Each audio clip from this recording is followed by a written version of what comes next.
Terima kasih Anda masih bersama kami di Arah Angin TVRI. Kita masih membahas terkait dengan tema kita pinjam cepat, bayarnya juga harus tepat dong ya. Nah, ini masih bersama dengan sejumlah narasumber, tapi kembali lagi saya ke Mas Huda. Mas Huda, ini yang menarik adalah data dari penggunaan Pindar ini mayoritas usia 19 sampai 34 tahun dan juga mereka yang menjadi mayoritas gagal membayar pinjaman daring tadi. Nah, data dari OJK per Maret ini tadi sudah disebutkan begitu per April kalau tidak salah ya. Per April ini adalah tadi disebutkan untuk gagal utang Pindar ini mencapai 80 triliun rupiah. Artinya milenial outstanding. Oh ya, Itu outstanding-nya. outstanding tadi ya. 2,9. 2,9 tadi ya. Ya. Persen tadi.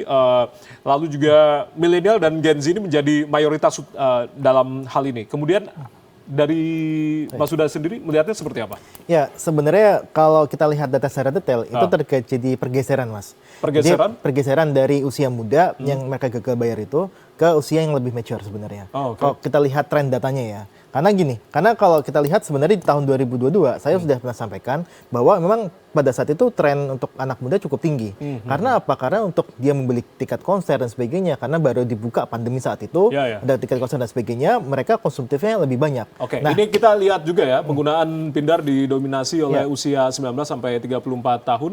Begitu sumber dari salah satu media online. Ya, nah kalau kita lihat untuk biaya per peminjamnya, itu sekarang sudah lebih banyak yang 54 tahun, 35 tahun, sampai 50 tahun. Karena apa? Karena di sini juga ada kondisi ekonomi yang memang menyerang ke usia-usia pekerja.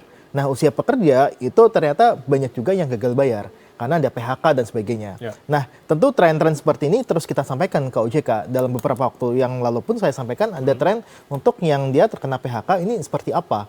Karena ya terkena PHK ini kan sebenarnya kan dia tidak bermaksud untuk gagal bayar, tapi karena ada masalah ekonomi dan sebagainya, dia terkena PHK, dia jadi gagal bayar. Nah, tentu hal-hal seperti ini harus dilakukan mitigasi gitu kan. Entah dengan cara pemutihan dan sebagainya, atau restrukturisasi dan sebagainya, itu harus ada mitigasi ke arah sana. Menarik ini, kita tanyakan dulu, apakah juga harus ada mitigasi berarti Pak Adif, ini yang disampaikan oleh Mas Huda tadi? Artinya ketika misalnya si borrowernya memang tidak mampu membayar, itu bisa diskusikan ke penyelenggaranya artinya ya. Mungkin mereka minta restrukturisasi, ya. Katakan restrukturisasi kan banyak-banyak polanya. Katakan bunganya misalnya di diskon misalnya, atau tenornya diperpanjang misalnya, atau mungkin pokoknya juga diskon. Tapi itu tetap kembali kepada penyelenggaranya, Pindarnya. Jadi jangan sampai istilahnya langsung nggak bayar begitu, ya diskusikanlah dengan yang memberikan pendanaannya, ya supaya dapat win-win solution di sana untuk menyelesaikannya. Yang jelas kalau langsung nggak bayar begitu, saya kira nggak pas, ya tetap harus ada tanggung jawab di sana. Oke, Pak C, artinya apakah hal itu juga bisa didiskusikan untuk dapat win-win solution ini tadi? Ya, betul. Jadi ini yang kami sesalkan. Sebenarnya kalau memang bermasalah, bisa langsung menghubungi platformnya fintech itu sendiri. Karena kita ini kan berizin dari OJK, pasti ada kantornya, ada hotline-nya dan sebagainya. Atau bisa juga meminta bantuan kepada AFPI di hotline kami namanya Jendela. Nah, Jendela ini bisa telepon langsung di 150 505. Nah, di situ kita bisa bantu untuk komunikasi dengan penyelenggara.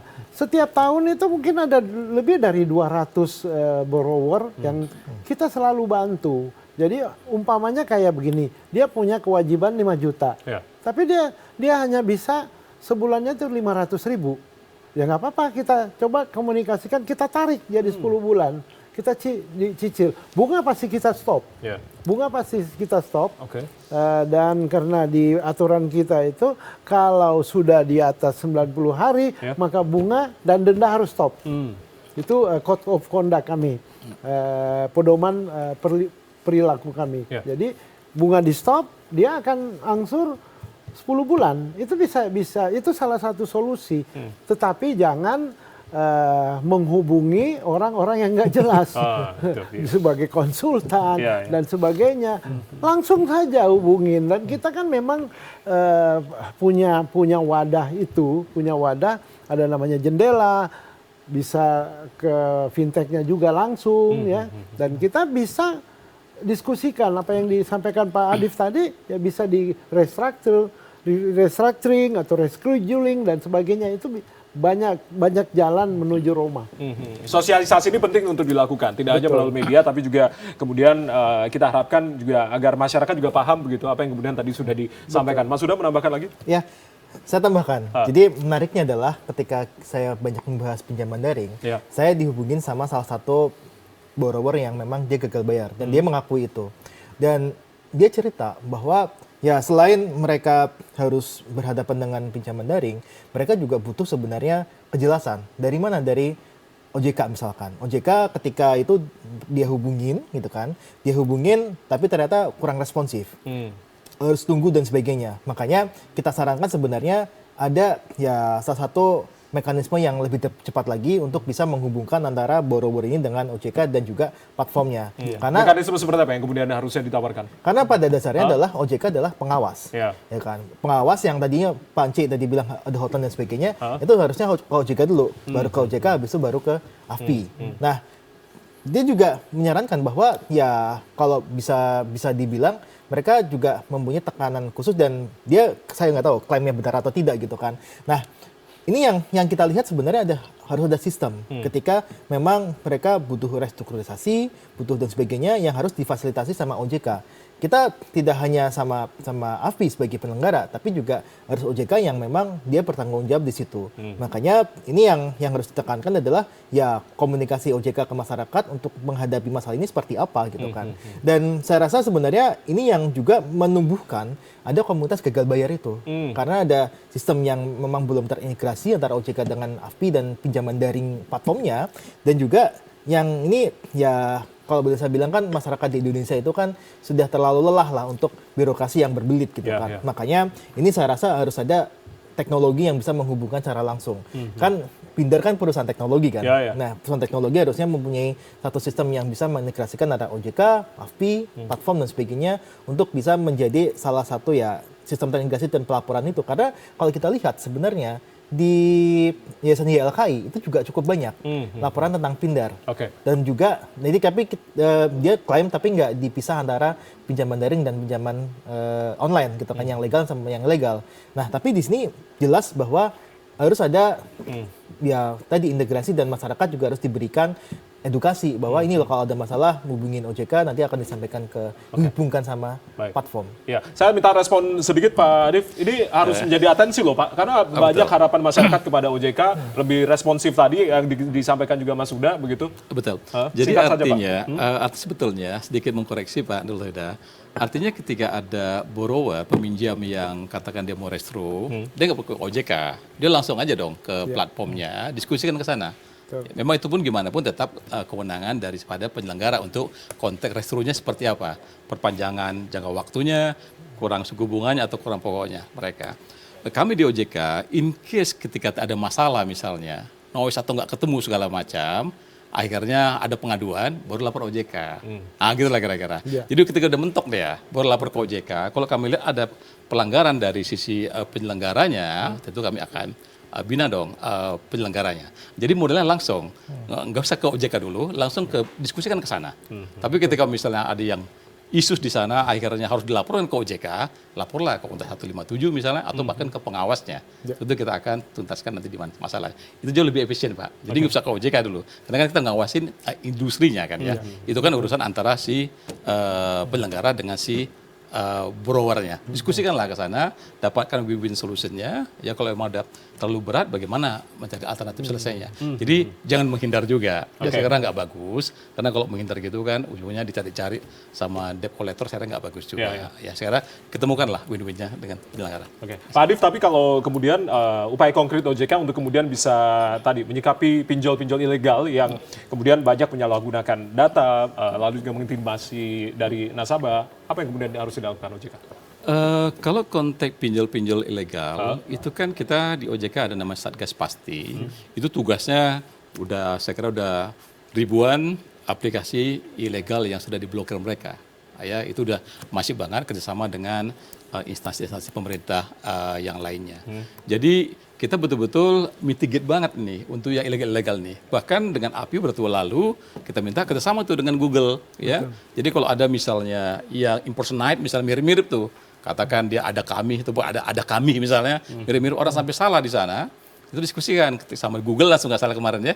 Langsung Google ketemu sama API, kita juga ada di sana setelah saat itu. Jadi kalau ada yang begitu laporkan, di take down tuh sama Google, sama Google.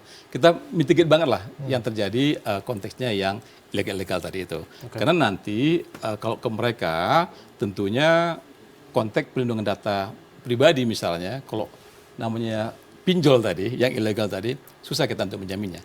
Tetapi ketika penyelenggara yang legal, ada aturan-aturan di sana yang berlaku, aturan OJK maupun undang-undang PDP-nya kan ya, perlindungan data pribadinya itu. Jadi itu kita awasi dengan ketat di sana. Oke, saya langsung ke Pak Ci, singkat saja karena waktu kita singkat, begitu harapannya dengan penerapan dari SLIK ini? Ya harapan kita adalah masyarakat bisa lebih disiplin untuk membayar tepat waktu. Itu yang pertama. Tapi harapan kami adalah meminjam sesuai kebutuhan, bukan keinginan. Nah itu yang paling penting. Dan meminjam sesuai dengan kemampuan. Itu yang banyak macet karena bukan kebutuhan, tetapi keinginan. Dan memang sadar bahwa tidak mampu membayar. Mungkin itu. Baik, Mas Huda menambahkan singkat saja. Ya, yang jelas sebenarnya kita juga butuh langkah mitigasi, bukan hanya menyarankan untuk langsung ke platform, tapi masyarakat yang mengadu ke OJK juga punya landasan hukum yang jelas. Maka dari itu untuk langkah mitigasi ini yang seperti saya sampaikan, ada pengaduan dan sebagainya, restrukturisasi dan sebagainya, itu juga dikuatkan dalam peraturan OJK. Yang itu kita ingin sampaikan untuk masuk ke peraturan OJK ketika revisi selanjutnya, ataupun ketika udah belum ada ya, tapi kalau sudah ada mungkin bisa lebih disar lebih ke masyarakat. Agar nanti gagal bayarnya semakin kecil. Semakin kecil. Itu harapan kita semua tentunya begitu, dan sesuai dengan harapan-harapan yang kemudian dituliskan di pesawat kertas logo dari Arah Angin ini. Saya akan bacakan satu persatu dari Pak Adif sendiri.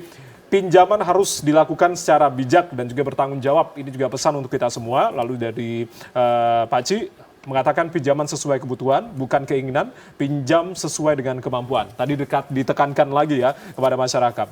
Sudah tadi juga berpesan walaupun ada sisi negatifnya, sisi positifnya pinjaman daring tetap lebih banyak. Itu yang tentunya menjadi harapan. Kita terbangkan pesawat Arah Angin ini, semoga menjadi harapan kita semua begitu dari penerapan sistem SIK ini. Terima kasih Mas Huda, terima kasih Pak Ci, terima kasih Pak Adif sudah bergabung bersama kami dalam diskusi ini. Semoga bermanfaat tentunya diskusi kita di malam hari ini. Saya Abdianto Wijaya, mewakili teman-teman yang bertugas mengucapkan terima kasih atas kebersamaan Anda. Selamat malam, sampai jumpa. Terima kasih.